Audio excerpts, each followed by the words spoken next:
சமீப காலத்தில் ரீரிலீஸ் படங்களுக்கு ரசிகர்கள் அதிக வரவேற்பளித்து அப்படங்களை கொண்டாடி வருகின்றனர். கோலிவுட் ஸ்டார்ஸான ரஜினி, கமல், விஜய், அஜித் படங்களுக்கு ரசிகர்கள் எந்த அளவிற்கு வரவேற்பளிக்கிறார்களோ அதே அளவிற்கு ரீரிலீஸ் படங்களுக்கும் வரவேற்பளிக்கிறார்கள் என்பதே உண்மை. கில்லி, மங்காத்தா, பாஷா, தளபதி, குணா போன்ற பல முன்னணி நடிகர்களின் படங்கள் ரீரிலீஸ் செய்யப்பட்ட நிலையில் தற்போது விஜய், ஜோதிகா நடிப்பில் வெளியான குஷி திரைப்படம் ரீரிலீஸ் செய்யப்பட உள்ளது.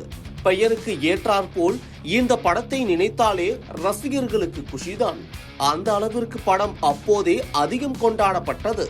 விஜய், ஜோதிகா ஜோடியாக நடித்த இப்படத்தில் இருவருக்கும் இடையேயான கெமிஸ்ட்ரி சூப்பராக அமைந்திருக்கும் என்பார்கள்.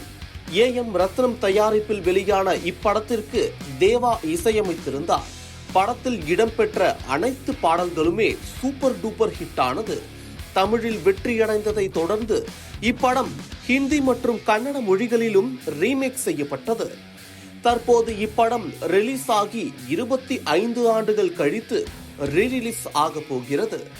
SJ சூர்யா இயக்கத்தில் கடந்த 2000ஆம் ஆண்டு மே மாதம் வெளியான குஷி திரைப்படம் தற்போது வரும் செப்டம்பர் 25ஆம் தேதியன்று ரீரிலீஸ் ஆக உள்ளது. ஏற்கனவே விஜய் நடித்த கில்லி படம் ரீரிலீஸின் போது அதனை திரையரங்குகளில் அவரது ரசிகர்கள் கொண்டாடி தீர்த்தார்கள். ரீரிலீஸின் போதே சுமார் 20 கோடி ரூபாய்க்கும் அதிகமாக வசூல் செய்திருந்தது. அந்த வரிசையில் தற்போது குஷி படத்தையும் கொண்டாட விஜய் ரசிகர்கள் காத்திருக்கிறார்கள். கில்லி படத்தை ரீரிலீஸ் செய்த சக்தி பிலிம் ஃபேக்டரியே குஷி படத்தையும் ரீரிலீஸ் செய்ய உள்ளது என்பது குறிப்பிடத்தக்கது.